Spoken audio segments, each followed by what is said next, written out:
Hello, and welcome to the meeting. Joining the meeting. Rob McCauley. Joining the meeting. Kyle Rowland. Morning, guys.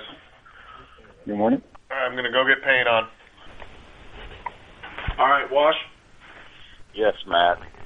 Hey, you've said a couple times this year after, I think even once after a victory, that after glancing at the stat sheet, it's difficult for you guys to win if, AJ and Kendall are playing good basketball. That doesn't always mean scoring, but it means a lot of different things. You've got that kind of production, especially, late in the game on Saturday. Moving forward, is that, for you guys to continue to be successful, you need those kinds of performances from those two guys, quite frankly, to be able to beat teams in the Big Ten. Well, I would say, it starts with both their decision making. When they play to their strengths and they're fundamentally sound. Other night with both of them, they allowed two good plays to now have a negative play. Instead of building on that, they would make two, like Kendall would make two unbelievable shots and then have a breakdown. AJ would make, get a big-time rebound, make a nice move, then turn the basketball over. We need them to be productive, we need them to be good, but we also need them, at times just to be simple and just do what they do well and stay consistent with that. Sometimes their success leads them to a little bit more freedom or a little bit more of an itch to try to make a play that's not there. And we got to get, if they can get that figured out, they can have a lot of success, and obviously we would have a lot more success. A lot of times when your big time players have success, it's things that the people around them are doing as well. Do you think your rotations are starting to sort themselves out? Because I know at one point in December you were still playing 10, 11 guys, and you really you even said one time I don't even it's hard to tell who's playing well from one night to the next. Is the rotation issue starting to maybe play itself out a little bit better? Well, I think it comes down to trust. And when you go in the game and you have three breakdowns in a row, you're not ready to play. And you go in the game and you do what we ask you to do and take care of the basketball and know what's going on from a defensive scouting report. You're going to help yourself. I thought Dakota has had some struggles, but I thought he did a really good job other night, and has really done a good job here the past couple of weeks of just being solid and letting the game come to him and knowing what's going on out there, and that's important, and that's why it's we haven't been able to play as many people and do as many things as we're not carrying out our assignments, and the guys that are playing more have done a better job with it, especially on the defensive end. So we got to get guys that come in the game and play to their strengths, take care of the ball, take good shots, and then do what they're supposed to on the defensive end. If that's not the case, then we're going to stick with the guys that give us a better chance in those areas. Last thing from me, Illinois has been involved in some really close games. They won a close one at Northwestern. They lost a tight one at home against Indiana. Of course, they've had a key injury to an excellent player. But what are your challenges or concerns as you scout them and look forward to playing them tomorrow night? They're very good in transition. They're very good off the bounce. They're just always on attack, and it seems like it's a different guy. They have some guys that are very talented that can shoot the ball and drive the ball, and then it's a little misleading because it seems like it's a different guy every night. Whether it's Cosby or Starks or obviously Malcolm Hill has really improved, and it is a tough matchup at 6'6", 6'7", 220, and with his ability to score the basketball. And then obviously Kendrick Nunn's been their best guy here the past 3 games, and really has started off the game great, knocking down shots. So all of those guys and their athleticism and their quickness and their ability to shoot, and just that streakiness, Malcolm Hill just carried him to a victory against Maryland. Starks was unbelievable in the game against Indiana, knocking down threes and really setting the tone. And Jalen Tate's a good guard that can break you down and get to the basket and use his quickness. So just the combination of all those qualities and playing at home, and they really feed off the crowd. And it's going to be important for us to not beat ourselves. I think going into a situation like that, if we turn the ball over like we have the past couple games, it's going to be very difficult. Hey, thanks a lot, Matt. Appreciate it. All right, Noob. Hey, Matt. How are you? Good. Good. What does your team need to do better in transition defense, you feel like, against this particular matchup, or any? Really just communication, getting the ball stopped right away. When we can get up there and communicate and get that basketball stopped, it really helps the next two defenders who are trying to, get to the paint, see the basketball, and then adjust, the offensive players wherever they might be on the court. And obviously it's important who they are to understand who you have to guard and who you don't have to guard. But I would say just getting the basketball stopped. And when that first guy doesn't get it stopped, it normally leads to a basket or a foul. Mm-hmm. What do you do from like a systematic standpoint in terms of having safeties and whatnot? Well, obviously, what gets you is when you take good shots, you really set your defense. You have your rebounders in place. We have a pickup man who gets centered, and then we have obviously our safety. And if our safety shoots the basketball, we have another guy who gets back. Our three-man gets back. So when you take good shots and you make shots, obviously, it really helps. When you take good shots and you miss, you still are in a good position to get your defense set, even though you can still be attacked. But when you turn the basketball over, there's no safety for that. You've put yourself in a bad way, and now you just got to, run as hard as you can to the other end and get it stopped. And you just do a lot of different scenarios to try to help your guys. But it starts with our decision-making. Our transition defense is really, really good when we take good shots and take care of the basketball. When you don't, I don't know a team in the country that doesn't struggle with it. Yeah, you talk a lot about details and attention span, things like that. Do they kind of lapse sometimes in terms of getting back on defense off their own made baskets? I would say it's a natural thing to relax when you make a basket. Yeah. Especially with us because we pick somebody up. So a lot of times the point guard has pressure on him right there, and then if for some reason that doesn't happen, now you got some guys that aren't sprinting back. But you have to do a good job of sprinting back no matter what, no matter if it's a make, miss, or a turnover. What's your backup point guard situation right now? Well, obviously, John's done a really good job for us. Mm-hmm. So it just depends. Those guys that can play the position for us have to do a better job when they come in. They have to do a better job of understanding, of taking care of the basketball. And John's just done such a good job, and you have a trust with him. He can defend, he can rebound.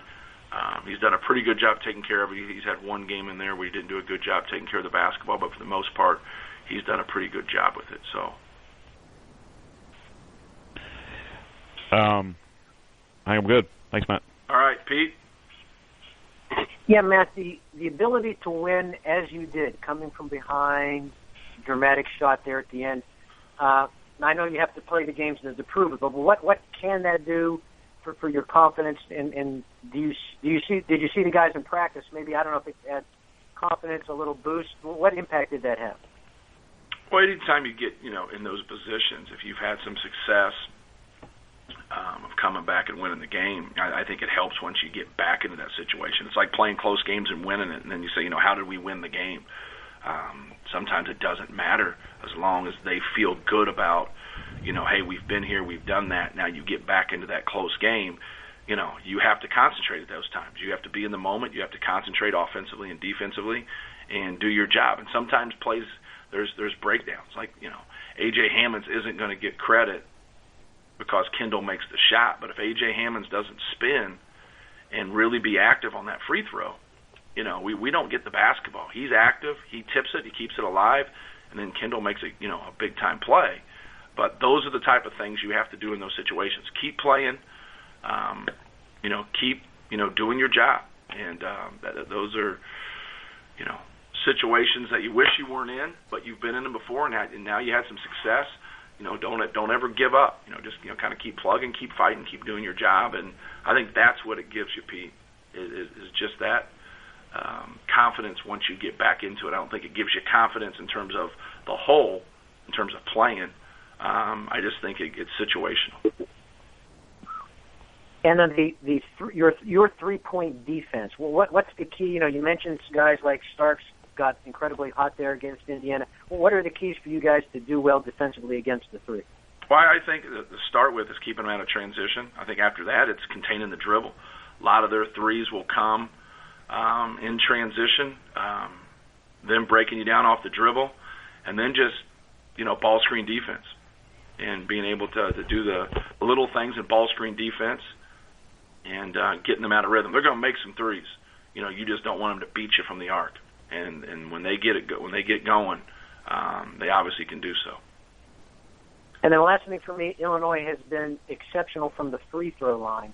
How critical is it? I know it's critical every game, but to keep them off the line as much as possible, given how often they make those free throws. Yeah, well, I'd say position defense is going to be very important. They like to turn down ball screens. They like to use ball screens. They like to break you down. I think staying into plays and knowing what you're doing defensively and just being aware so you don't get behind plays. A lot of times people foul, from just not being fundamentally sound, not having good closeouts, getting behind plays, not knowing the scouting report. And now anytime you get behind plays, that's when you foul more. So I think, without repeating myself with a lot of things that we talked about in transition defense, doing what we're supposed to do in those areas offensively to limit those opportunities, and then doing a good job in the scouting report of knowing what's going on so we can stay ahead of those plays to keep them off the line. Okay, thanks, Matt. All right, Nate?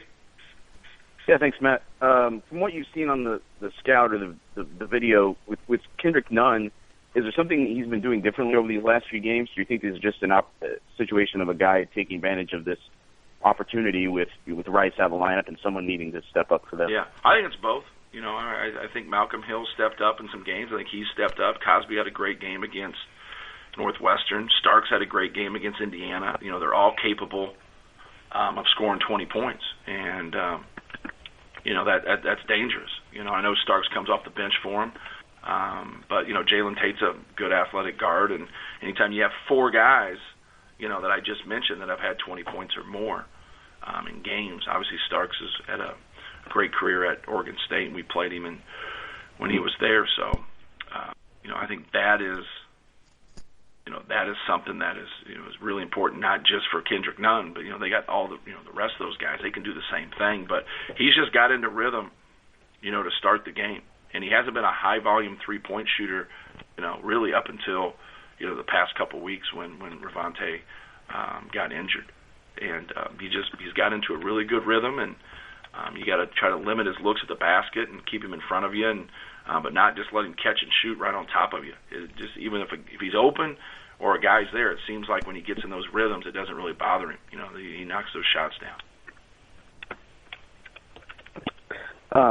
You talking the other day about Dakota and how you have to sort of sometimes handle this limited role and work through that. And you've talked about it other times.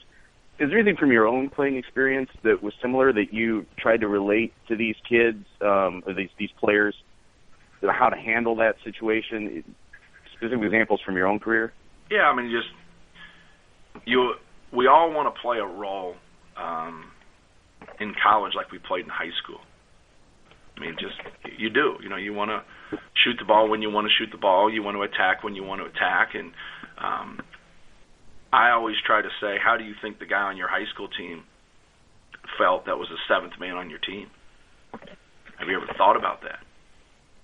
Well, now you're our seventh man. Like it or not, he's got to come in your high school game and play a role. And he's got to take good shots, and he's got to be selective, and he's got to take care of the basketball. And not to say that the starters don't, because they do, but when you play limited minutes, coming in and not doing anything wrong is huge. It's huge. And sometimes guys are trying to make a play all the time. And when you sub in and you've been sitting there for a while, just coming in and being solid, not turning the basketball over, keeping the ball moving, knowing what you're supposed to do on defense, blocking out every time. And that's playing a role. And not to say other guys that start don't have to do those things, because they do, but they get in the game, they're into it more, they have started the game, they're playing more minutes. It's just different. And it takes some people a little bit longer to adjust. than others. I thought, Dakota was great other night. He didn't turn the basketball over. That's huge. That is huge. And he got us 4 assists. Knocked down a couple shots, knocked down a couple free throws. He was solid. And that's what we need all those guys to do. Now, if you keep playing and you keep progressing, and all of a sudden, you make more shots, you make more plays, you get more comfortable. Now you start to expand your minutes and expand your role. Are you seeing any correlation between the bench not playing as well and the poor first halves? Is that those substitutions? Is that what's contributing to that? Yeah, sure. We're having guys sub in and just, right away, make a negative impact. They got to come in and be solid. And the guys that have, like Dakota, you stick with. And the guys that come in that don't, they're not concentrating. They're not ready to go, and we don't have time anymore in Big Ten play. And it stinks because they're all good players, but we have to have that trust that you're going in the game and you're doing what we're asking you to do. If you immediately go in and do a couple things that we're not asking you to do, and you don't share the basketball, you don't follow scouting report, we don't have time for it. We can't do it. Because we do have people that are trying to do those things, and they make mistakes too. And I always mention that because they do make mistakes. But there's a difference between having a breakdown and another difference between having, a non-hustle type mistake. That you just, you can't live with those things. You're gonna get beat. Where do you feel this team is right now in terms of communication? I know that's one of those general questions, but is this a team that you feel? Do you feel like this is a team that's communicating well right now, or is that something where you want to see? No, it's got to improve. We have some guys that do good things, but they don't communicate it. So they don't allow themselves to be on the same page with other people because they play the game without talking and preventing issues and problems. Your voice can really do an unbelievable job of keeping everybody connected, especially defensively. We have to get better in that situation. We just do. Thanks a lot. All right. Stacy? I'm good, Matt. All right. Kyle? I'm good, Matt. Thank you. Thank you. Rob? Yeah, Matt, I heard your response to Pete's question about three-point defense. One thing that you've been really good at against Illinois over the years is psychology, whether it's not guarding Chester Frazier and daring him to shoot, or Lou Jack getting up in Brandon Paul's grill and kind of mentally taking him out of the game. And from what we've seen from Illini basketball this year, you've got Starks and Cosby who either go on a shooting spree or can't hit the broadside of a barn. Right. Also, some people have been laying off Jalen Tate and daring him to shoot in the same way as Chester Frazier. I wonder if there's anything that you can do in the beginning of the game to try and get in their minds and set them off on the wrong streak. Yeah. I think for us, and I've already mentioned this, we just have to take care of it and do good things on the offense. I really think if we play good offense, Rob, I think it's really going to help us on the defensive end. It just sets our defense. They're dangerous in transition, and then when they get those transition rhythm threes, then they get their heads up. And then Nunn, he got a couple of his rhythm ones in the half court right away. Then I think you're in trouble, and that happened with us with DJ Newble. He got his head up in that second half. He has 10 or 11 points, like 11, 12 minutes to go, and he ends up with 37. He just got into one of those rhythms, and we have to limit that. Kind of going back to what you're saying, the Chester Frazier situation is we didn't even discuss it as a staff. We had no intentions on doing that in the game.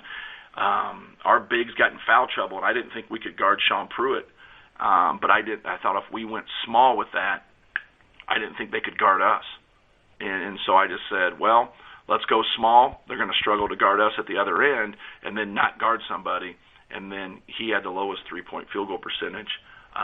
So we just said the hell with it. I'd rather, him shoot perimeter shots than Sean Pruitt, get our whole team into foul trouble and shoot layups. Mm-hmm. And so that's kind of how we went to that. And then Lou just gets under people. That's what Lou does every game. And so he was great at doing that. And sometimes those big guards, they say, hey, you put that little guy and you take him in the post. Well, if you got somebody on your team, you take him in the post, that can't shoot, we'll just keep our guy down in there and we'll full front, and then you're not going to get anything. And now you're also doing some things out of your offense. So Lou is that way. Before, some of those big guards don't like those little quick guys getting underneath them, and he was very good for us. He really played his role and really helped us win games. Thanks, man. All right, no problem. Anybody else? All righty. Thank you. Thanks, Matt. Thanks, Matt. The host has left the meeting. So at this time, the meeting will come to an end. Thank you and goodbye.